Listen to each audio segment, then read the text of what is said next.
میں آیا ہے کہ ماں کے قدموں کے نیچے جنت ہے۔ اب آئیے کہ ایک واقعہ آپ کے سامنے سناؤں۔ حضرت موسیٰ علیہ السلام اللہ تبارک و تعالیٰ کی بارگاہ میں عرض کرتے ہیں کہ مولا کہ جنت میں میرا ساتھی کون ہوگا؟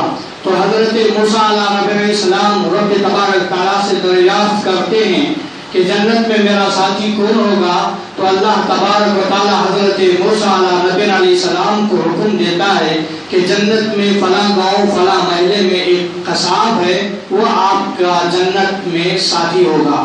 تو اب حضرت موسیٰ علیہ السلام اس گاؤں جاتے ہیں اور اس محلے میں جاتے ہیں تو دیکھتے ہیں کہ وہ قصاب ہے جو حضرت موسیٰ علیہ السلام کے ساتھ جنت میں ساتھی بننے والا ہے۔ اب حضرت موسیٰ علیہ السلام اس قصاب کے دکان پر بڑھتے ہیں، صبح سے شام تک بڑھتے ہیں، مگر اس قصاب کے عمل کوئی ایسا نظر نہیں آیا جس کی وجہ سے حضرت موسیٰ علیہ السلام کے ساتھ وہ جنت میں رہیں۔ لیکن شام ہو گئی، حضرت موسیٰ علیہ السلام اس سے کہتے ہیں کہ میں آج تیرے گھر مہمان بننا چاہتا ہوں۔ اللہ اکبر کبیرہ۔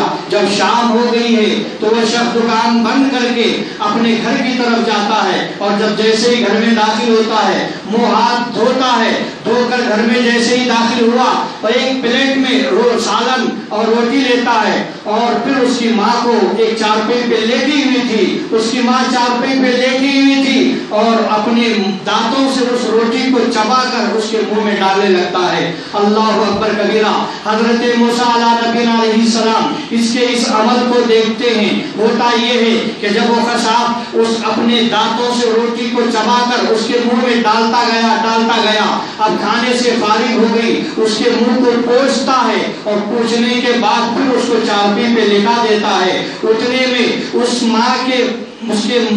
کے ماں کے لب ہوٹ ہل رہے تھے۔ اب حضرت موسیٰ علیہ السلام اس ماں کے ہونٹوں کے قریب اپنے کانوں کو لے جاتے ہیں تو کیا دعا کرتی ہے کہ اے پروردگار، اے رب العالمین، یہ میرا لڑکا مجھے پیٹ بھر کر کھانا کھلا رہا ہے اور صاف ستھرا مجھے رکھ رہا ہے، میری خدمت کر رہا ہے۔ اے اللہ، میری آرزو یہی ہے کہ جب اسے جنت میں عطا کر تو موسیٰ علیہ السلام کے ساتھ انہیں ساتھی بنا دے۔ اللہ اکبر۔ حضرت موسیٰ علیہ السلام اس کے اپنے کانوں کو اس کے ہونٹوں کے قریب سے ہٹاتے ہیں، سمجھ جاتے ہیں اس کا تو عمل کوئی ایسا نہیں ہے کہ جنت میں میرا ساتھی بنے، اس کا عمل صرف اور صرف اس کی ماں کی خدمت ہے جس کی وجہ سے یہ میرا ساتھی بن رہا ہے۔ تو میرے محترم بزرگوں اور دوستو، پتہ یہ چلا، معلوم یہ ہوا، یقیناً دوستو، ماں باپ کی خدمت کرنے سے ہمیں جنت عطا ہوتی ہے۔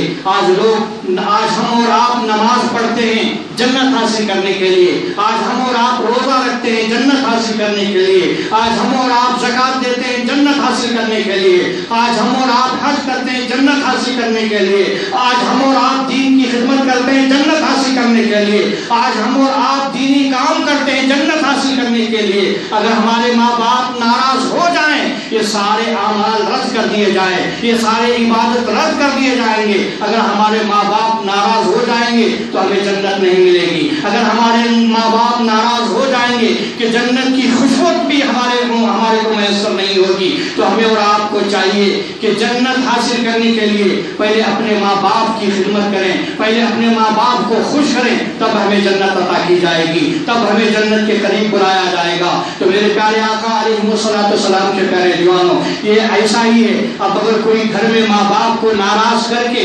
نمازیں پڑھتا ہو، اب اگر کوئی ماں باپ کو ناراض کر کے عبادتیں کرتا ہو، اب اگر کوئی ماں باپ کو ناراض کر کے نیک کام کرتا ہے، تو وہ شخص ایسا ہی ہے جیسا کہ ایک شخص اگر بمبئی جا رہا ہو، اس کے پاس اگر ایک ہیرا ہو، اب ہیرا ہے، وہ بمبئی جا رہا ہے، لیکن چور کو پتا چلا کہ یہ شخص کے پاس بہت بڑا قیمتی ہیرا ہے اور یہ بمبئی سفر کر رہا ہے۔ چور اس کے قریب آتا ہے، ہیرے والے کے قریب آتا ہے، آ کر پوچھتا ہے آپ کو کہاں جانا ہے؟ وہ کہتا ہے مجھے بمبئی جانا ہے۔ تو چور کہتا ہے بھائی مجھ کو بھی بمبئی جانا ہے۔ یہ اس دور کا واقعہ ہے کہ جس دور میں گاڑی اور موٹر سائیکل نہیں تھی، اس دور میں گھوڑوں پر سوار ہو کر جایا کرتے تھے۔